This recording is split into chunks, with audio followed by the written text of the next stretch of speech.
Bismillahirrahmanirrahim. Bonjour chers étudiants, je suis le professeur Mohamed Najari. Je suis parmi les profs qui sont chargés de t'aider du module probabilité du deuxième semestre de la filière sciences économiques et gestion.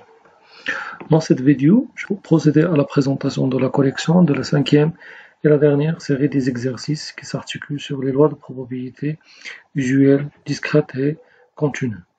Avant d'entamer les exercices de cette série, je vais prendre quelques minutes afin de faire un petit rappel décrivant les lois de probabilité que j'espère qu'il sera utile pour vous afin de bien comprendre leur usage et utilité. Commençons tout d'abord par les notions clés de cette partie, à savoir la loi de probabilité d'une variable aléatoire. Donc je commence par une variable, c'est toute chose qui varie, ça veut dire qu'il change, il peut prendre plusieurs valeurs. Le terme aléatoire, qu'est-ce qu'il signifie?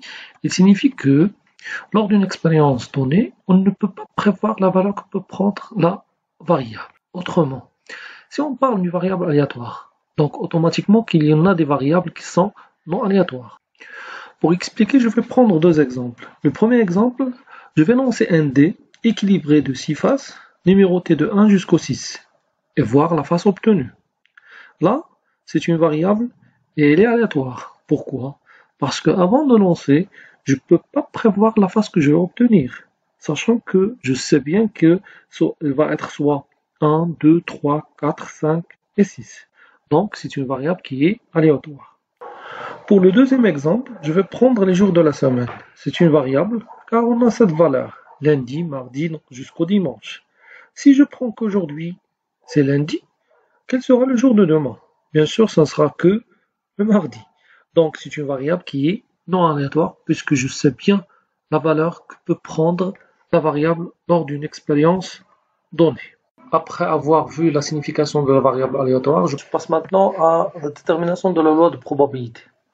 On parle de la loi de probabilité d'une variable aléatoire lorsqu'on détermine deux éléments. Le premier élément, c'est l'ensemble des valeurs que peut prendre la variable.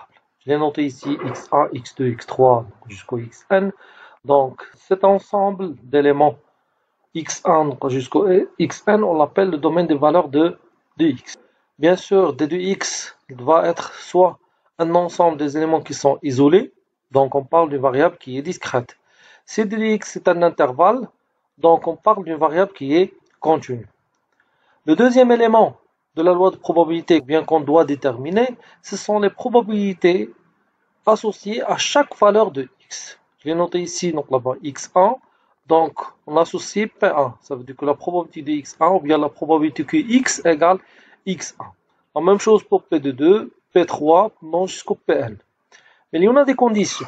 Les deux conditions sur les probabilités, afin qu'il soit une loi de probabilité, c'est la première, les probabilités doivent être supérieures ou égales à 0. Deuxième condition, la somme des PI doit être égale à 1. Sinon, on ne parlera pas d'une loi de probabilité. Concernant les lois de probabilité usuelles, pourquoi usuelles? Parce qu'on l'utilise fréquemment. Ces lois nous permettent de déterminer pour chaque variable le domaine de sa valeur, l'expression de la probabilité, l'espérance mathématique ainsi que la variance de cette variable. Mais ces éléments ils seront donnés en fonction des paramètres de chaque loi. Autrement dit, pour une variable aléatoire quelconque, il faut préciser seulement la loi usuelle correspondante et déterminer ses paramètres. Il suffit de les utiliser pour déterminer le domaine de valeur de cette variable, ainsi que de calculer la probabilité, l'espérance et la variance, sans faire appel aux formules de base de ces éléments. Maintenant, quelles sont les lois de probabilité les plus utilisées? La liste n'est pas exhaustive. Je prends les lois discrètes suivantes. La loi Bernoulli, la loi binomiale, la loi hypergéométrique, la loi de Poisson. Bien sûr, il existe d'autres lois usuelles, comme la loi géométrique, la loi binomiale négative, ainsi que la loi uniforme. Je commence par la loi Bernoulli. Une variable x suit la loi Bernoulli, qu'on le note grand P, avec un seul paramètre qui est P. On l'appelle aussi une variable Bernoulli. Quand on peut dire qu'une variable suit la loi Bernoulli, c'est lorsque la variable admet deux valeurs ou bien deux réalisations, soit oui, soit non. Lorsqu'on lance une pièce de monnaie, on aura soit pile, soit face. Il n'y a pas de troisième possibilité. Si on prend une pièce fabriquée par une machine, au hasard, la pièce va être soit conforme, soit défectueuse. Il n'y a pas aussi de troisième possibilité. Un test de maladie pour une personne, il va être soit positif, soit négatif. Ces types de variables, on les appelle des variables bernoulliennes. Le paramètre P qui est la probabilité de succès, c'est-à-dire ce qu'on cherche au niveau de la variable. Pour la pièce de monnaie, si on cherche pile, donc pile va être le succès. Si face, c'est l'échec. Donc généralement au niveau de la loi, on note le succès c'est 1 et l'échec c'est 0. Donc le domaine de valeur de x ne sera que 0 et 1. L'expression de la probabilité. Donc probabilité que x égale à k, soit elle va être 0 soit 1, égale p à la puissance k, ce p là, p à la puissance k, fois q à la puissance 1 moins k. Bien sûr q c'est 1 moins p. Pour l'espérance de mathématiques, donc l'espérance mathématique de x, ce sera p. La variance de x, ce sera pq. On déduit que l'écart type, c'est la racine de la variance de x. Elle sera ici, dans ce cas de Bernoulli, c'est la racine de pq. Concernant la loi binomiale, quand on parle qu'une variable aléatoire suit la loi binomiale, si on répète une expérience bernoullienne de paramètre p, ça veut dire qu'il admet soit échec, soit succès, n fois, mais d'une manière indépendante. La variable aléatoire correspondante au nombre du succès parmi n fois de répétition est une variable qui suit la loi binomiale de paramètre n, c'est le nombre de répétitions, et p, c'est la probabilité du succès dans une expérience bernoullienne. Par exemple, si on lance une pièce de monnaie, et je gagne si j'obtiens pile. Ici, c'est une expérience bernoullienne de paramètre p qui est donc vraiment 1 sur 2. Maintenant, on lance 3 fois la pièce de monnaie et je m'intéresse au nombre de piles que je vais obtenir parmi les 3 lancés. Cette variable, elle suit la loi binomiale. Pourquoi? Parce qu'à chaque lancé, il y a une expérience bernoullienne, soit succès, soit échec. Et les 3 lancés sont indépendants, car si j'obtiens pile à la première lancée, cela ne va pas influencer le résultat de la deuxième lancée. Ça veut dire que si j'obtiens pile à la première lancée, il ne va pas influencer que je vais obtenir pile ou bien face à la deuxième lancée.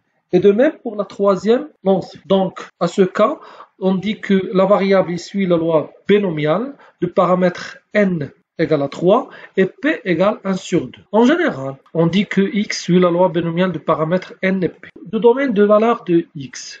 Donc, soit va être 0, soit 1, soit 2 jusqu'au n, le nombre de répétitions. L'expression de probabilité, ça sera probabilité que x égale à k.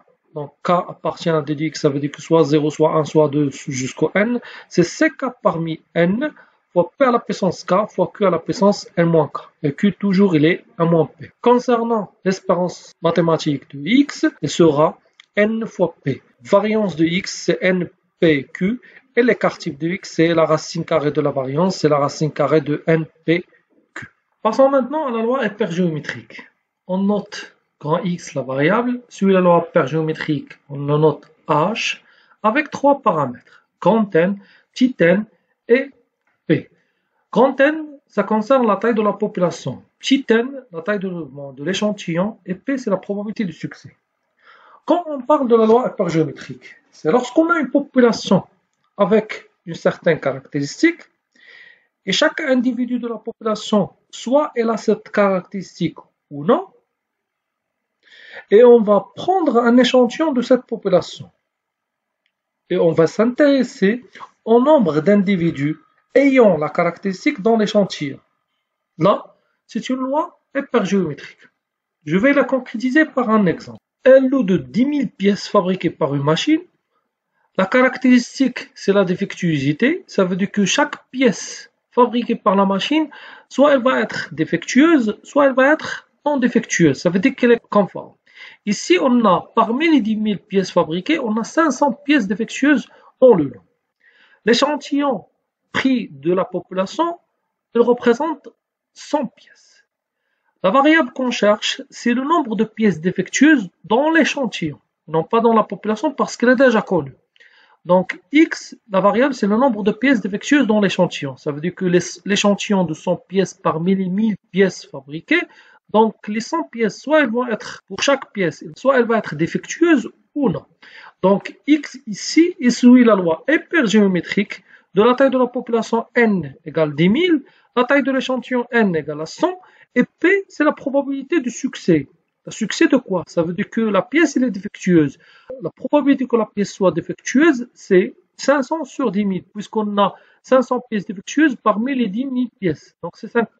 Passons maintenant aux caractéristiques de la loi hypergéométrique. Vous avez le domaine de valeur. Le domaine de valeur, il représente K appartient à N. Avec K, elle est entre maximum de 0 et N moins N2 et minimum de N, N1. Avec N1, c'est N fois P, donc N fois P, et N2 n'est que N, la taille de la population, moins N1. Donc comme ça, on doit faire certains calculs pour déterminer le domaine de valeur de X. L'expression de la probabilité, donc probabilité que X égale à K, K donc appartient à d de X, CK parmi N1 fois Cn moins K parmi N2 sur Cn parmi grand N. Donc là, c'est l'expression de la probabilité pour la loi hypergéométrique. L'espérance de X, c'est comme la loi binomiale. L'espérance de X, c'est N fois P. Et la variance de X, c'est NPQ. Et on ajoute donc la bonne fois N moins petit n sur N moins 1. Voilà les caractéristiques de la loi hypergéométrique. Pour la loi de Poisson, généralement les variables qui suivent la loi de Poisson sont liées à un intervalle de temps fixe. On note X suit la loi de Poisson, donc P, avec un seul paramètre qu'on appelle lambda. Ce lambda représente le nombre moyen d'occurrences dans un intervalle de temps fixé. Ça veut dire que l'intervalle qu'on cherche pour la variable, donc le nombre moyen de réalisation pour ce temps-là, c'est le paramètre lambda de la loi de Poisson. Je prends deux exemples de ce type de loi. Le premier, une société constate en moyenne 3 accidents du travail par an. Donc on associe X, c'est le nombre d'accidents du travail constatés par an, en X pendant une année. Il se peut que le nombre d'accidents soit 0, ça veut dire qu'aucun accident, soit un accident, soit 2 accidents, soit 3 accidents, 4. Donc cette variable, elle suit la loi de Poisson du paramètre lambda. Et lambda n'est que la moyenne constatée qui est égale à 3. Le deuxième exemple, X, le nombre de véhicules passant par une station de péage d'une autoroute entre 8h et 9h. C'est une variable qui suit la loi de Poisson du paramètre lambda. Lambda ici, je l'ai pris 15 parce que comment on peut obtenir la banque 15? Donc, on peut prendre quelques jours entre 8h et 9h et on va constater combien de véhicules sont passés par cette station. On va prendre la moyenne et cette moyenne sera le paramètre de la loi de Poisson. Les caractéristiques de la loi de Poisson sont les suivantes. Premièrement, le domaine de valeur, c'est n. C'est l'ensemble des nombres entiers, 0, 1, 2 jusqu'à l'infini, mais entier. L'expression de la probabilité, c'est la probabilité que x égale à k. K appartient à d de x égale l'exponentielle de moins lambda, lambda à la puissance k sur factoriel k. L'espérance mathématique et la variance de la loi de Poisson est la même, c'est le paramètre lambda. Et l'écart type, donc vraiment égale la racine de lambda. Pour l'approximation, c'est quoi? C'est le fait de remplacer la loi exacte par une autre loi qu'on appelle une loi approximative. Pourquoi? Parfois, il est plus facile de calculer la probabilité et de déterminer les caractéristiques d'une variable aléatoire par la loi approximative par rapport à la loi exacte. Pourtant, ce remplacement ou bien cette approximation n'est pas évident. Il faut que certaines conditions soient vérifiées pour la faire. Ainsi, pour faire l'approximation de la loi hypergéométrique vers la loi binomiale, il y a une seule condition qu'on appelle le taux de sondage. Il suffit que petit n sur grand N, qui est la taille de la population, soit inférieur à 10%. Donc, au lieu d'utiliser la loi exacte qui est la loi hypergéométrique, on peut utiliser la loi approximative qui est la loi binomiale. Quels sont les paramètres de la nouvelle loi approximative? Il suffit de prendre la taille de l'échantillon qui est n et p pour le nouveau paramètre de la loi binomiale. Deuxième approximation qu'on peut faire, c'est de passer de la loi binomiale vers la loi de Poisson. Binomiale de paramètre n et p vers la loi de Poisson de paramètre lambda. Comment on peut le faire? Deux conditions. La première, c'est que n doit être grande. Ici, on a pris qu'il doit être juste supérieur à 50. Et P doit être petite. Ici, il suffit de prendre P inférieur à 10% ou bien 0,1 pour faire le passage ou bien l'approximation de la loi binomiale vers la loi de Poisson du paramètre lambda. Et quel est le nouveau paramètre lambda? Comment on peut le déterminer? C'est par le produit de n fois P. Donc on trouve lambda. On passe maintenant à la correction des exercices. Pour l'exercice 1, vous avez comme énoncé, en 2007, le taux de chômage s'élevait à 6% en Allemagne, supposons que 100 personnes en âge de travailler soient sélectionnées aléatoirement. Première question, quelle est la loi de probabilité du nombre de chômeurs sur les 100? Peut-on approximer cette loi de probabilité? Deuxième question, quelles sont l'espérance mathématique et la variance du nombre de chômeurs? Troisième question, quelle est la probabilité d'avoir au plus des chômeurs? Et la dernière question, quelle est la probabilité d'avoir au moins 5 chômeurs? Pour répondre à ces questions, il faut d'abord déterminer la variable x. X, c'est le nombre de chômeurs parmi les 100 personnes sélectionnées. Pour déterminer la loi de x, on peut faire quelques observations.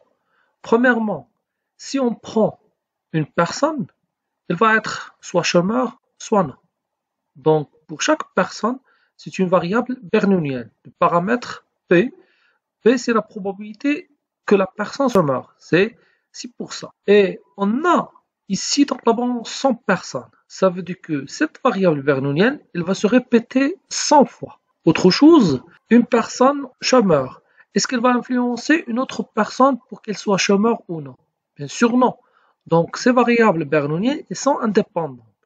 Donc on peut constater que la loi de x ne peut être que la loi binomiale de paramètres n et p, tels que n égale à 100 et p égale à 6%. Donc x suit la loi binomiale de paramètres 100 et 0,06. Est-ce qu'on peut faire l'approximation de la loi binomiale?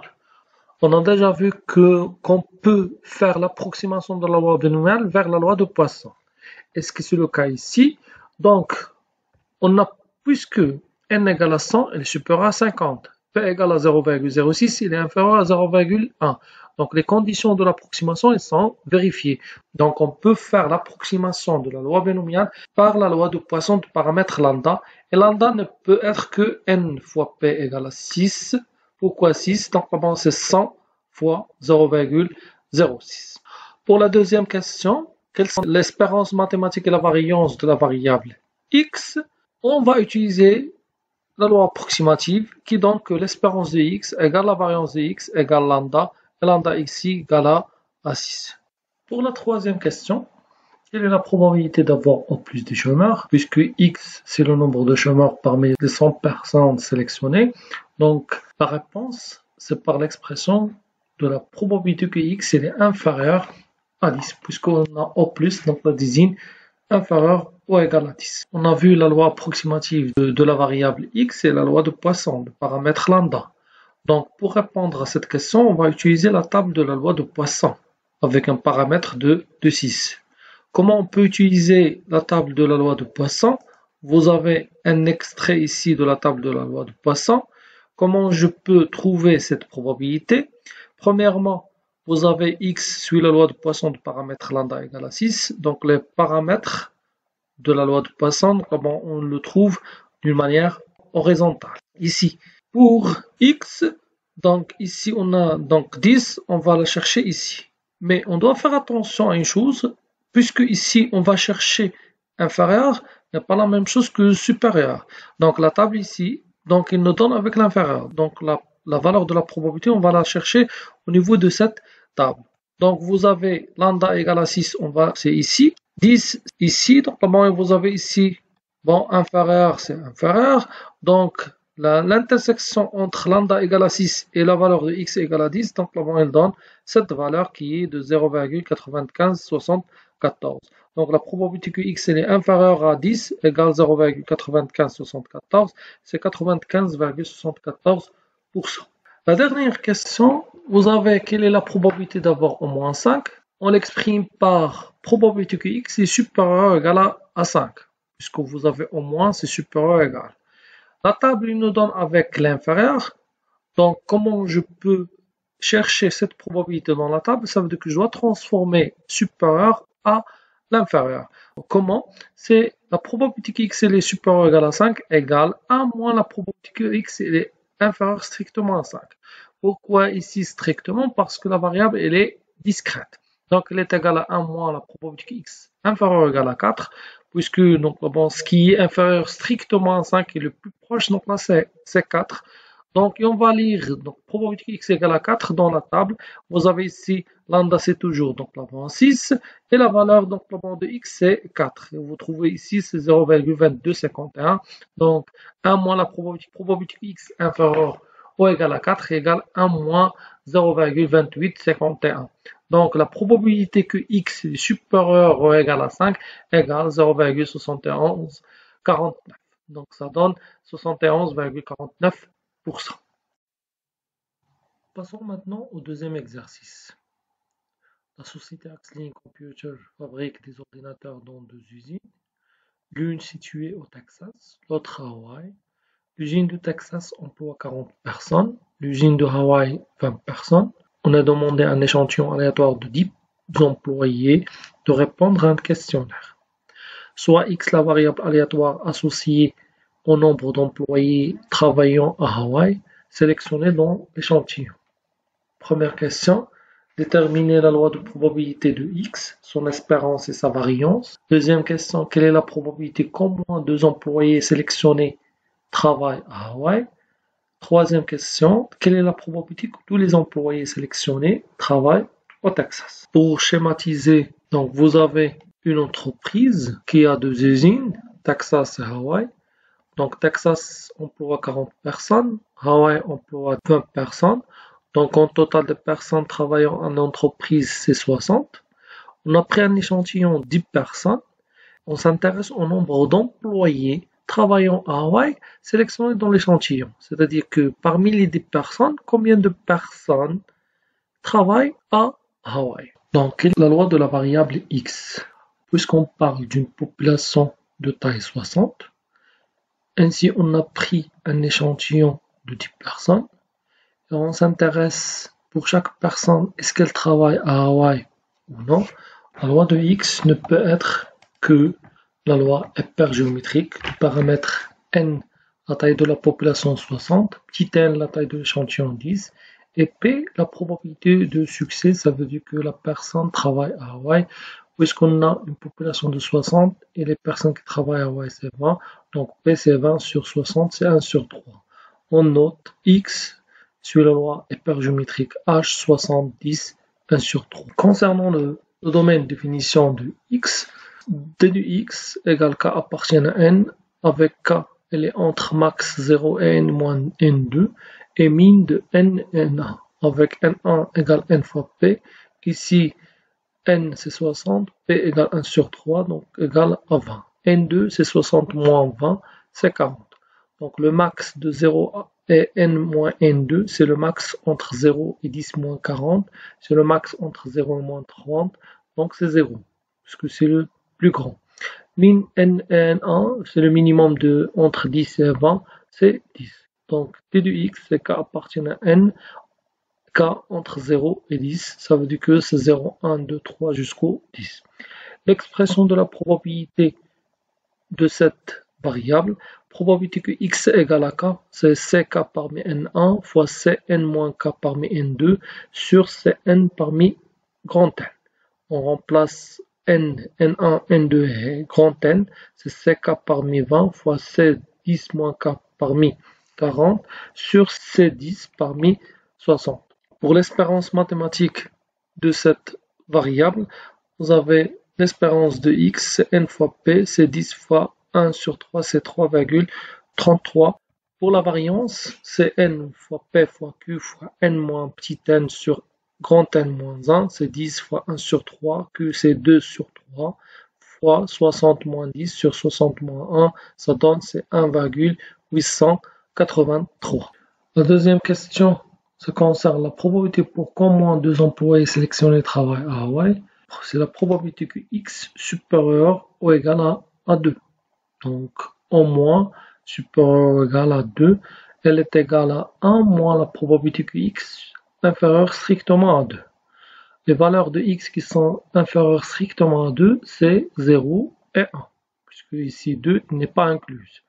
Donc c'est 1 moins la probabilité que x égale à 0 moins la probabilité que x égale à 1. On remplace x égale à 0 et x égale à 1 dans l'expression de la probabilité de x.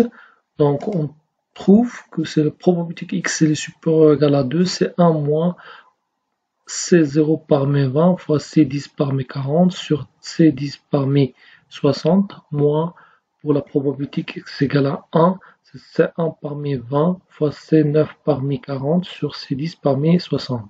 Donc le total ça donne 0,916 égale 91,6%.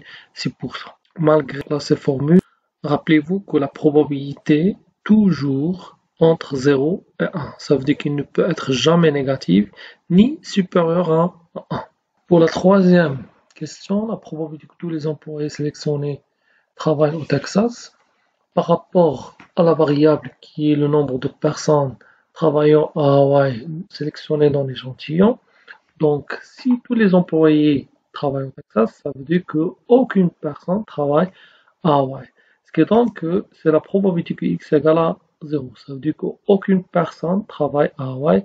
Donc, tous les employés au niveau de l'échantillon travaillent au Texas. C'est C0 parmi 20 fois C10 parmi 40 sur C10 parmi 40 et ça donne c'est 0,011, c'est 1,1%. Donc la probabilité que tous les employés sélectionnés travaillent au Texas, c'est 1,1%. Pour le troisième exercice, vous avez une banque décide de faire des économies sur les tarifs d'affranchissement des courriers publicitaires à envoyer aux clients. Pour cela, elle décide d'affranchir au hasard une proportion de 3 lettres sur 5 au tarif urgent, les autres au tarif normal, soit x la variable aléatoire, le nombre de lettres affranchies au tarif urgent parmi les 10 lettres. Question à choix multiple, quelle est la loi de probabilité de x, quelle est son espérance et quelle est sa variable. Pour comprendre l'énoncé, il y en a une banque qui envoie des lettres aux clients. Ces lettres, soit elles vont être affranchies au tarif urgent, c'est-à-dire qu'ils vont payer plus, soit elles vont être envoyées au tarif normal. Elle a décidé que parmi 5 lettres, 3 vont être affranchies au tarif urgent et 2 vont être affranchies au tarif normal. Pour la variable qu'on a, donc elle a pris 10 lettres et on s'intéresse à combien de lettres parmi les 10 lettres sont affranchies au tarif urgent. Pour cela, vous avez les choix multiples aux 3 questions. Pour la première question, quelle est la loi de probabilité de x? Est-ce que c'est la loi uniforme? Est-ce que c'est la loi Bernoulli? Est-ce que c'est la loi binomiale? Est-ce que c'est la loi de Poisson ou bien géométrique? À titre d'indication, c'est quoi la loi uniforme? On dit qu'une variable suit la loi uniforme lorsque pour chaque valeur de dx, on a la même probabilité. Et ça sera 1 sur n. L'exemple ici pour la loi uniforme, c'est le dé. Lorsqu'on lance un dé équilibré de 6 faces numérotées de 1 jusqu'au 6, et on s'intéresse à la face obtenue, d de x, ça sera 1, 2, 3, 4, 5 et 6, et pour chaque valeur, on a la même probabilité qui est 1 sur 6. C'est ça qu'on appelle la loi uniforme. Donc pour Bernoulli, binomial et Poisson, c'est déjà vu au niveau du rappel. Pour la loi géométrique, normalement, pour les autres lois, on cherche à avoir le nombre de succès parmi n tirages. Pour la loi géométrique, on s'intéresse, la variable va être le nombre de tirages pour avoir le premier succès. En notre cas, x, le nombre de lettres affranchies au tarif urgent parmi les 10 lettres. Vous avez ici parmi, à titre d'indication aussi, lorsque vous avez une variable où vous aurez parmi, soit elle va être binomiale, soit elle va être hypergéométrique. Donc, la différence c'est est-ce qu'on a l'indépendance ou bien la dépendance? S'il y en a l'indépendance, c'est la loi binomiale. S'il y en a la dépendance, c'est la loi hypergéométrique. Donc ici, puisqu'il n'y a pas hypergéométrique, il ne sera que la loi binomiale. Pourquoi? Parce que chaque lettre, soit elle va être affranchie au tarif urgent, soit non. C'est une variable qui est bernoullienne. Mais puisqu'on va la répéter 10 fois, et chaque lettre affranchie au tarif urgent, il ne va pas influencer une autre lettre. Est-ce qu'il va être au tarif urgent ou bien au tarif normal? C'est pour ça que les 10 lettres, donc là, elles sont indépendantes. Donc x, ça ne sera que la loi binomiale. X suit la loi binomiale B du paramètre NP. N ici, donc là, c'est 10. C'est 10 lettres. Et P, puisque la banque elle a choisi d'affranchir au tarif urgent 3 lettres parmi 5, donc la probabilité P sera 3 sur 5. Comme ça, on aura X sur la loi binomiale du paramètre 10, 3 sur 5. Concernant l'espérance et la variance, on sait bien que l'espérance d'une loi binomiale N fois P, ça donne 6. Donc la bonne réponse, c'est 6. La variance, ce sera NPQ, c'est 10 fois 3 sur 5 fois 2 sur 5, ça donne 2,4. Donc la bonne réponse, ce sera 2,4. On passe maintenant aux lois usuelles continues. Pour l'exercice 4, on suppose que la durée d'attente dans un consulat de visa mesurée en minutes est la variable exponentielle du paramètre 1 sur 10. Première question, rappelez la fonction de densité d'une variable aléatoire suivant une loi exponentielle. Deuxième question, quelle est sa fonction de répartition? Et la troisième question, quelle est la probabilité que vous attendiez plus de 10 minutes? Un petit rappel sur la loi exponentielle d'un paramètre lambda. Il a un seul paramètre qu'on appelle lambda. La fonction de densité de cette variable qui suit la loi exponentielle, on note x suit la loi exponentielle du paramètre lambda. L'expression de la fonction de densité est f de x égale lambda l'exponentielle de moins lambda x si x supérieur ou égal à 0. 0, c'est x inférieur strictement à 0. Comme vous voyez ici, la variable elle est continue. Le domaine de valeur de x, c'est R, puisqu'on a les deux parties, x supérieur ou égal à 0 et x inférieur strictement à 0. Pour notre cas de l'exercice, vous avez x, il suit la loi exponentielle de paramètre donné lambda égale 1 sur 10. Donc il suffit de remplacer lambda avec 1 sur 10. Il nous donne f de x égale 1 sur 10 l'exponentielle moins x sur 10 si x supérieur ou égal à 0. 0 si x inférieur strictement à 0. Pour la fonction de répartition de la variable x, en général, f de x égale la probabilité que la variable x inférieure à petit x. Dans le cas continu, f de x égale l'intégrale de moins l'infini x f de x de dx. Toujours. Le problème qui est posé ici, c'est que pour cette fonction de densité de la loi exponentielle, on a deux formules pour f de x. f de x égale à 0 si x inférieur strictement à 0. Et f de x égale 1 sur 10 l'exponentielle de moins x sur 10 si x est supérieur à 0. Donc, la même chose pour la fonction de répartition, on va la répartir sur deux parties. Premièrement, si x il est inférieur strictement à 0. Ici, grand f de x égale l'intégrale de moins l'infini jusqu'au x, f de x de dx. On n'a pas de problème parce que si x il est inférieur à 0, donc là on a une seule formule qui est f de x qui est 0. Donc il nous donne l'intégrale de moins l'infini x 0 d de x qui est égal à 0, puisque l'intégrale de 0 d de x il est toujours 0. Maintenant si x il est supérieur ou égal à 0, ça veut dire qu'on est dans cette partie. f de x il est toujours égal à l'intégrale de moins l'infini jusqu'au x, f de x de dx. Mais ici, donc là, on va prendre de moins l'infini jusqu'au x qui est dans cet intervalle. C'est pour ça qu'on va utiliser la relation de Charles pour répartir les deux fonctions. Donc, on aura l'intégrale de moins l'infini jusqu'au 0, f de x de dx, plus l'intégrale de 0x, f de x de dx. Donc, comme ça, on va remplacer f de x dans les deux intégrales. Pour celui-là, on va le remplacer avec 0. Pour celui-là, donc lorsque x est supérieur ou égal à 0, on va remplacer par 1 sur 10 exponentielle de moins x sur 10. Ce qu'on va faire, vous avez f de x égale l'intégrale de moins l'infini 0, 0 d de x, plus l'intégrale de 0x, 1 sur 10 l'exponentielle de moins x sur 10 d de x. Pour celui-là, c'est 0. Le deuxième, bon, vous avez une fonction 1 sur 10 l'exponentielle de moins x sur 10. Puisqu'on parle de l'intégrale, on va chercher une primitive. On sait bien que pour la fonction de l'exponentielle, ici, on n'a pas l'exponentielle de x, on a l'exponentielle de ax. Pour l'exponentielle de ax, la dérivée, c'est a l'exponentielle de ax. On a ici a, c'est moins 1 sur 10. Ici, on a 1 sur 10. Donc, on a besoin d'un moins.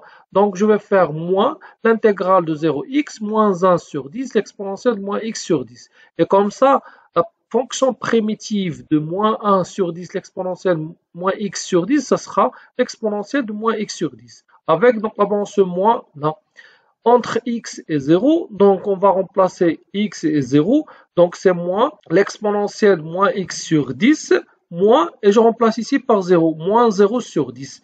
Donc ça donne moins l'exponentielle moins x sur 2 moins 1, puisque l'exponentielle moins 0 sur 10, c'est l'exponentielle de 0, c'est 1. Donc ça sera moins, ça sera 1.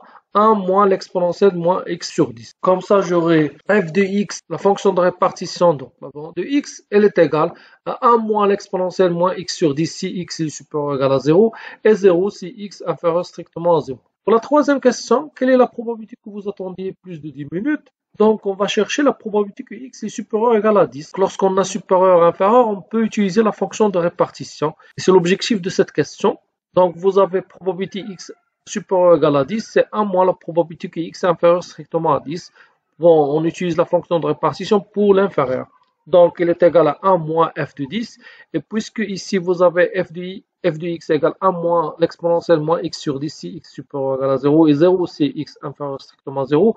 On a ici 10 et les supérieur à 0, donc je vais prendre la première. Donc elle est égale à 1 moins l'exponentielle moins 10 sur 10 et ça sera 1 moins 1 c'est 0, moins c'est plus, donc là c'est l'exponentielle, moins 10 sur 10 c'est 1, donc là c'est l'exponentielle de moins 1, c'est 0,368, c'est 36,8%.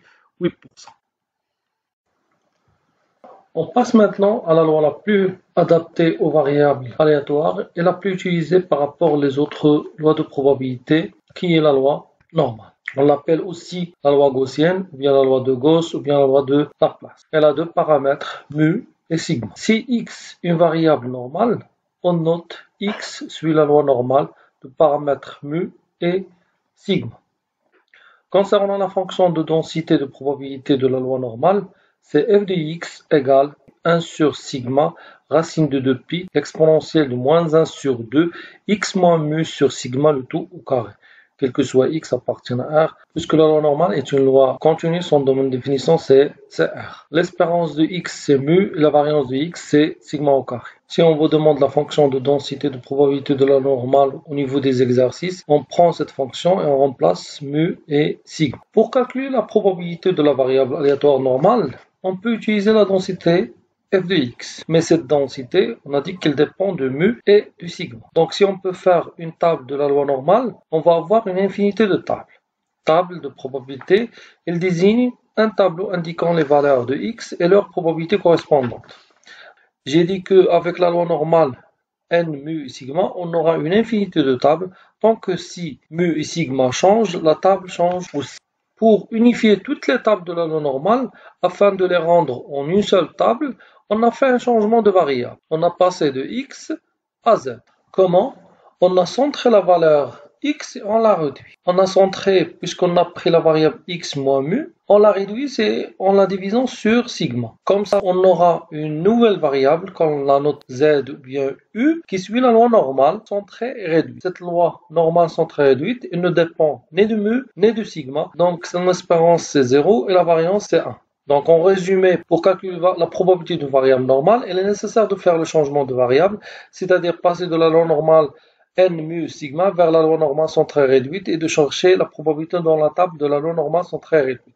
Comme ça, pour la loi normale centrée réduite, on a une seule table qui est la suivante. Ici, vous avez un extrait de la table de la loi normale centrée réduite. Maintenant, comment on peut lire ce tableau-là? C'est pour calculer la probabilité Pz inférieure à A, on va utiliser cette table. Je vais prendre un exemple. Donc A 1,38. Donc probabilité de Z inférieure à 1,38 ou la note pi de 1,38. C'est la fonction de répartition de la loi normale centrée réduite. On la note pi. Probabilité de Z inférieure à 1,38, comment on va la lire dans la table? Vous avez ce schéma. Premièrement, on doit vérifier que la table il nous donne avec le signe inférieur.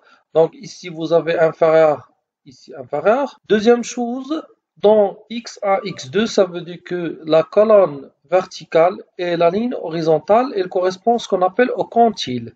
Là, on l'appelle un quantile. On prend l'unité et le décimal dans la colonne verticale et le centième dans la ligne horizontale. Donc vous avez ici 1,38, donc 1,3, on la cherche dans cette colonne. Donc 0,08, on va la chercher dans cette ligne. Comme ça, j'aurai 1,3 ici, 0,08 ici, et l'intersection entre cette colonne et cette ligne, elle correspond à un chiffre. Ce chiffre ne représente que la probabilité de Z inférieur à 1,38. Comme ça, on aura probabilité de Z inférieure à 1,38 égale pi de 1,38 égale 0,9162.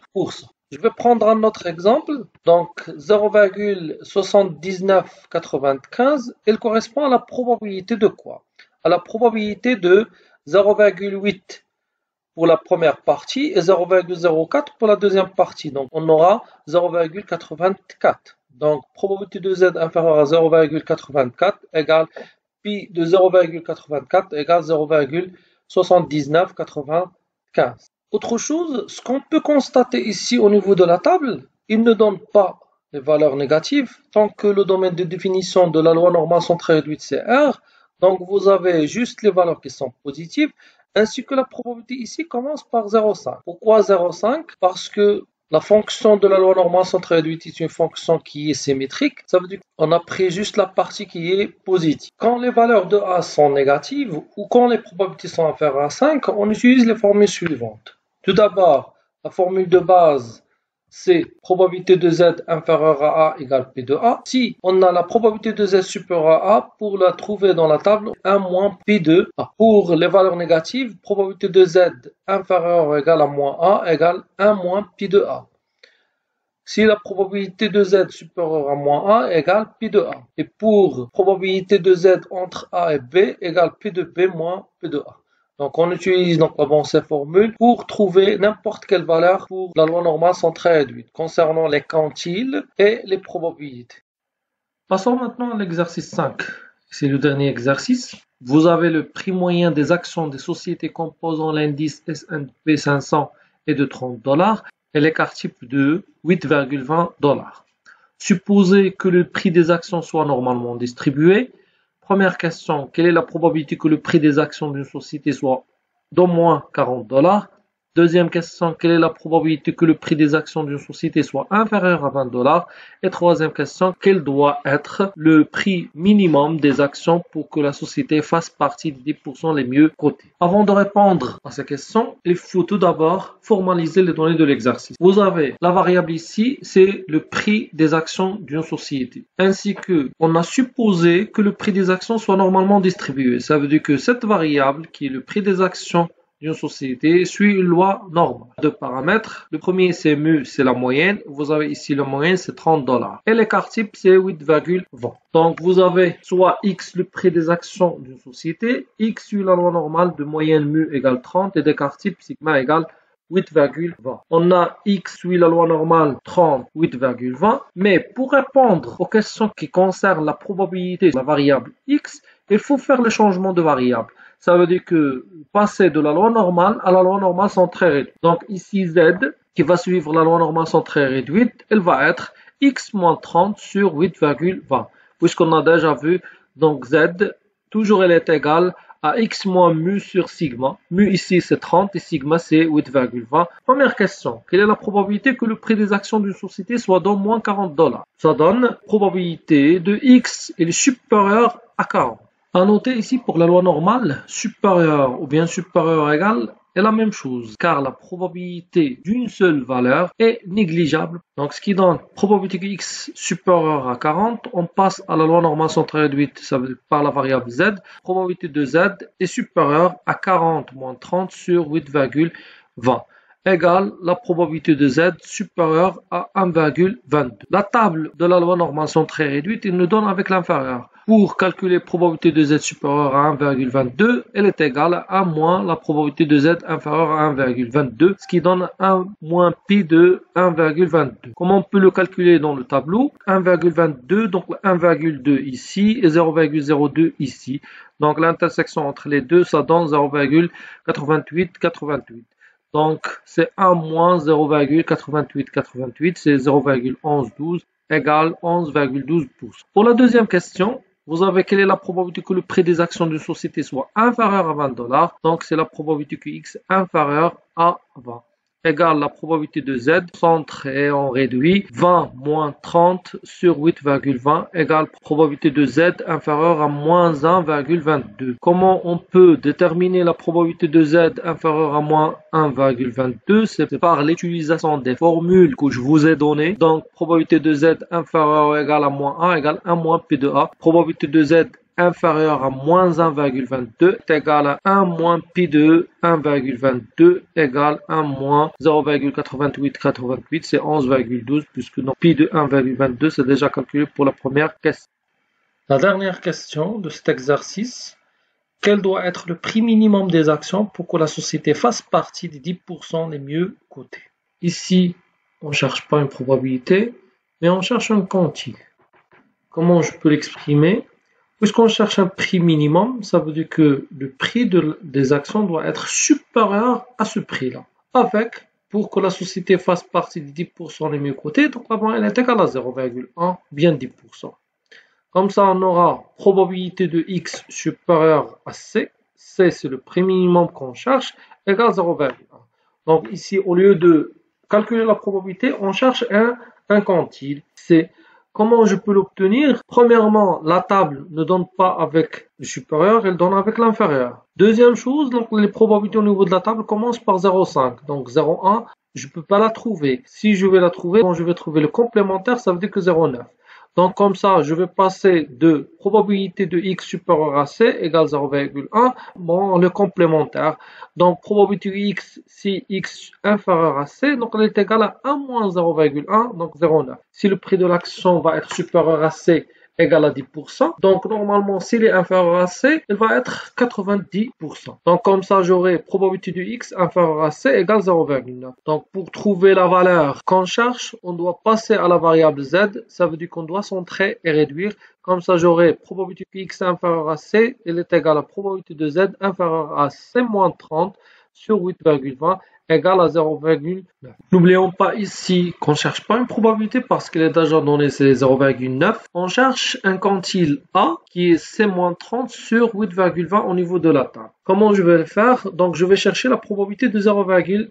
Je passe au tableau. Ici, on n'a pas de 0,9 précise. On va chercher des valeurs proches de 0,9. Ici, les valeurs les plus proches, c'est 0,8997 et 0,9015. La valeur la plus proche, c'est 0,8996. Donc, la valeur, ou bien le quantile correspondant, c'est 1,2 ici et 0,08 ici, donc c'est 1,28. La valeur la plus proche de 0,9 dans la table de la loi normale sont très réduites et 0,8997 correspondante à Z égale 1,28. Donc C moins 30 sur 8,20 égale 1,28. Donc C égale 1,28 fois 8,20 plus 30, ça donne 40,485. Donc, pour que la société soit parmi les 10% les mieux cotés, il faut que le prix de l'action soit supérieur à 40,497 $. Comme ça, la série vient à sa fin. Je vous remercie pour votre attention et à la prochaine, Inch'Allah.